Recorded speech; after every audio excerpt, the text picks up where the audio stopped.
Aos 15 anos, Ed Kemper pegou um rifle calibre 22 e atirou 2 vezes nas costas da própria avó. Em vez de fugir, ficou em casa e esperou o avô voltar. Quando ele entrou, ele atirou no avô também. Depois disso, ligou para a mãe e logo em seguida chamou a polícia. Na época, os médicos tentaram explicar o crime como um distúrbio emocional severo, mas havia um dado que não se encaixava nessa leitura. Ed Kemper tinha um quociente da inteligência estimado em torno de 145, um nível considerado muito acima da média, não é mesmo? Ele não era confuso, não tinha dificuldade de compreensão. Pelo contrário, Kemper entendia causa, consequência e risco. A pergunta que os médicos erraram não foi o que Ed Kemper fez, foi o que ele ainda era capaz de fazer depois disso. Edmund Emil Kemper III nasceu em 18 de dezembro de 1948 na Califórnia. Seus pais, Edmund Kemper Jr. e Clarnell Elizabeth Strandberg, tinham uma relação instável desde o início. O casamento foi marcado por conflitos constantes, discussões frequentes e ressentimento mútuo. Quando Ed tinha cerca de 9 anos, o casal se separou. O pai era engenheiro elétrico e, após a separação, se afastou progressivamente da convivência com o filho. Ed Kemper cresceu com a percepção clara de rejeição paterna. O próprio pai, anos depois, admitiria que tinha medo do filho. Após o divórcio, o contato entre pai e filho foi limitado e distante. Clarnell Strandberg tornou-se a figura dominante da infância de Kemper. Ela trabalhava em cargos administrativos e, mais tarde, em funções ligadas à Universidade da Califórnia, em Santa Cruz. Segundo relatos consistentes, inclusive do próprio Kemper e de registros familiares, a mãe era controladora, emocionalmente instável, verbalmente abusiva, humilhante com o filho. Ela frequentemente ridicularizava Ed, o chamava de estranho, o fazia dormir no porão da casa, separado das irmãs. Dizia que ele era perigoso e incapaz de ter relações normais. A infância de Ed Kemper foi marcada por isolamento extremo, dificuldades de socialização e fantasias violentas. Ao mesmo tempo, a relação com a mãe se tornava cada vez mais paradoxal. Clarnell dizia temer o próprio filho, mas exercia controle psicológico constante sobre ele. Não houve aqui um evento isolado, houve acúmulo. No início da adolescência, Clarnell tomou uma decisão definitiva. Mandou Ed Kemper morar com os avós paternos em uma área rural da Califórnia. O motivo declarado era simples: ela não se sentia segura vivendo com o filho. Essa mudança não foi apresentada como punição formal, mas como afastamento preventivo. Na prática, foi mais uma ruptura. O ponto de virada foi na casa dos avós que, aos 15 anos, Ed Kemper cometeria o seu primeiro duplo homicídio. O afastamento da mãe, a rejeição paterna, o isolamento prolongado e a ausência de intervenção eficaz já estavam todos presentes antes desse momento. Nada ali surgiu do nada. Após os assassinatos dos avós, Ed Kemper não foi enviado para um centro de detenção comum. Ele foi encaminhado para avaliação psiquiátrica intensiva. Durante esses exames, algo chamou a atenção dos profissionais. Kemper apresentava níveis de inteligência muito acima da média, com testes apontando um QI estimado em torno de 145. Sua linguagem era sofisticada, seu raciocínio lógico e organizado, sua memória precisa. Os médicos não estavam lidando com um adolescente confuso ou desorientado, estavam lidando com alguém que compreendia perfeitamente o que havia feito e conseguia falar sobre isso com clareza. Em vez de uma sentença penal tradicional, Kemper foi internado no Atascadero State Hospital, uma instituição psiquiátrica de segurança máxima para jovens, considerados extremamente perigosos. Ali, ele não era apenas um paciente, ele se tornou um objeto de estudo. Durante os anos da internação, passou por avaliações psicológicas contínuas, participou de entrevistas clínicas extensas, teve seu comportamento monitorado de forma sistemática. Relatórios da época descrevem Kemper como cooperativo, educado, articulado e surpreendentemente consciente de seus impulsos violentos. Apesar da gravidade do crime, Kemper não apresentava surtos frequentes Não demonstrava perda de contato com a realidade, não agia de forma caótica dentro da instituição. Pelo contrário, ele se tornou um dos internos mais bem comportados do hospital, ajudava a equipe, trabalhava na biblioteca, chegou a auxiliar na aplicação de testes psicológicos em outros pacientes, ou seja, o jovem que havia cometido um duplo homicídio passou a ser visto como estável, funcional e colaborativo.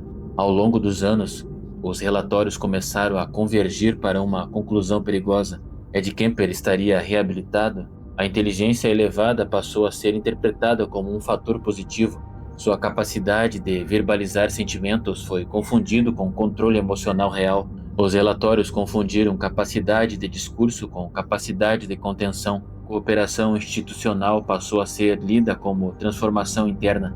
Em avaliações finais, profissionais afirmaram que ele compreendia o certo e o errado, reconhecia a gravidade dos seus atos, não representava mais ameaça iminente. Essas conclusões seriam decisivas. Aos 21 anos, Ed Kemper foi libertado, não sob vigilância extrema, não com acompanhamento rigoroso permanente. Ele foi considerado apto a retornar à sociedade. O detalhe mais inquietante, essa decisão foi tomada apesar do histórico de homicídio duplo cometido na adolescência. Kemper voltou a viver na Califórnia, passou a trabalhar, conseguiu retomar uma vida aparentemente comum, mas o que os relatórios não conseguiram medir era simples. A ausência de caos não significava ausência de intenção. Entre 1972 e 1973, Ed Kemper voltou a matar. Matou 6 jovens universitárias. Os crimes não foram impulsivos, foram planejados, repetitivos e progressivos. Ele usava conversa, aparência tranquila, inteligência verbal para ganhar a confiança das vítimas. Com cerca de 2 metros de altura e mais de 130 quilos, Ed Kemper tinha um porte físico impossível de ignorar. Ainda assim, não era isso que as pessoas viam primeiro. Ele era educado, calmo e gentil. Essa contradição foi central para o sucesso dos crimes. Era o mesmo padrão observado anos antes: controle, consciência e método. Nesse ponto, Ed Kemper já não era apenas um criminoso, ele era um ex-interno psiquiátrico considerado reabilitado, um indivíduo de inteligência muito acima da média, um assassino que compreendia seus impulsos e alguém que havia aprendido a funcionar dentro e fora das instituições. Tudo o que viria depois, a escalada final, a morte da mãe, a entrega voluntária, a colaboração com o FBI, nasceria exatamente desse acúmulo, não de um surto, mas de um sistema que acreditou estar lidando com controle quando lidava apenas com contenção temporária.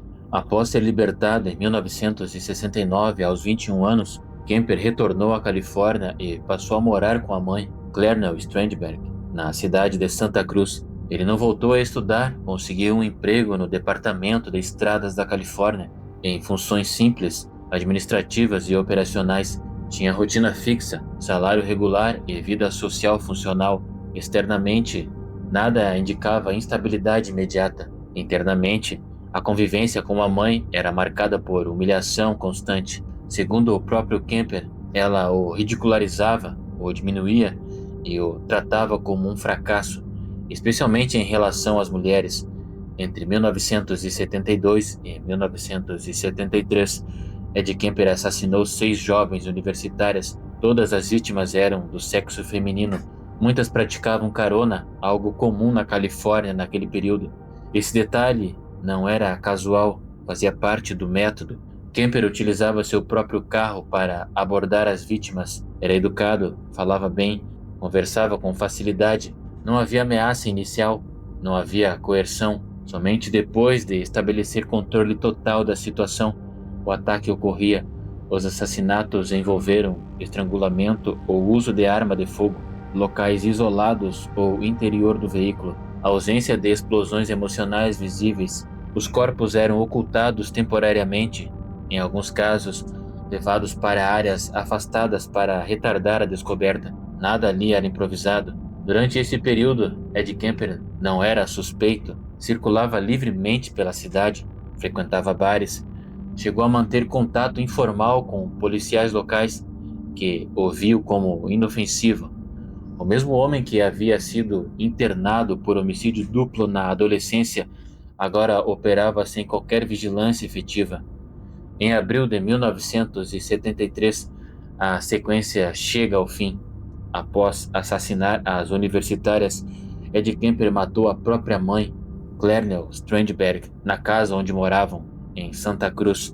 O ataque ocorreu enquanto ela dormia. Após a morte, Kemper decapitou a mãe.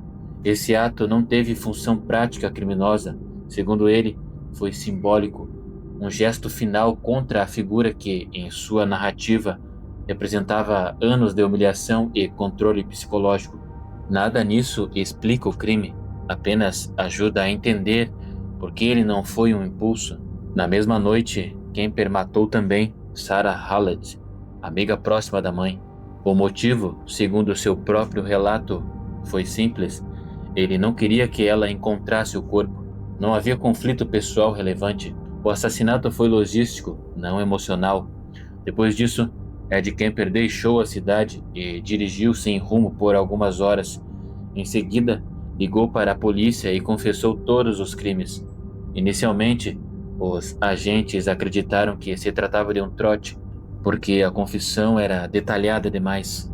Somente após verificações é que compreenderam o autor estava dizendo a verdade. Em 1973, Ed Kemper foi preso definitivamente.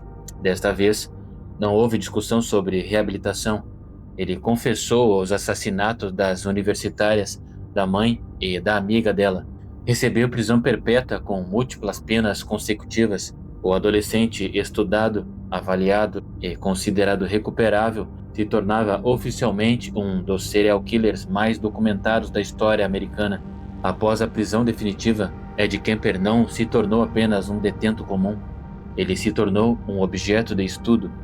Durante a década de 1970, o FBI iniciava a estruturação da Unidade de Ciências do Comportamento, responsável por entrevistar assassinos em série para compreender padrões, motivações e métodos. Kemper foi incluído nesse processo. Diferente da maioria dos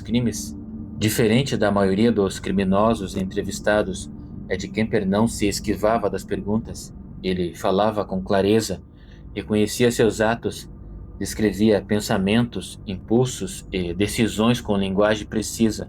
Os agentes perceberam rapidamente que estavam diante de alguém capaz de analisar o próprio comportamento. Kemper não tentava se apresentar como vítima, tampouco buscava absolvição moral. Ele explicava. Durante as entrevistas, Kemper ajudou a esclarecer pontos fundamentais para o desenvolvimento do perfil criminal moderno, incluindo a coexistência entre funcionamento social normal e violência extrema, a diferença entre impulso e planejamento consciente, o papel do controle como motivador central, a capacidade de certos indivíduos manterem uma aparência funcional por longos períodos. Essas contribuições foram incorporadas aos primeiros modelos de perfil criminal. Há um detalhe que torna esse capítulo ainda mais perturbador. Ed Kemper chegou a gravar audiolivros para cegos enquanto estava preso, devido à sua dicção e controle vocal. Era considerado educado, colaborativo e disciplinado dentro da prisão. O mesmo homem que havia cometido crimes de extrema violência era visto no cotidiano carcerário como interno estável. O paradoxo permanecia. O FBI nunca tratou Kemper como um exemplo a ser admirado, mas tampouco pôde ignorar o valor informacional de seus relatos. Ele se tornou uma fonte para compreender o que acontece quando inteligência, autoconsciência e violência operam juntas, não como exceção folclórica, mas como possibilidade real. O caso Ed Kemper deixou marcas profundas em 3 níveis no sistema. Mostrou que bom comportamento institucional não equivale à ausência de risco.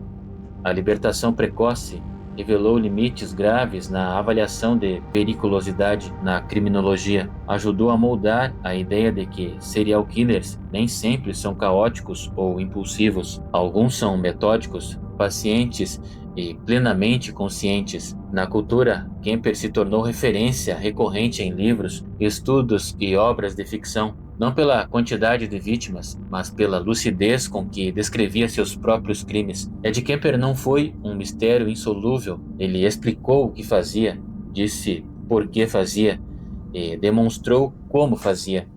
O que permanece perturbador não é a ausência de respostas, é o fato de que, mesmo com tantas respostas, o resultado foi o mesmo.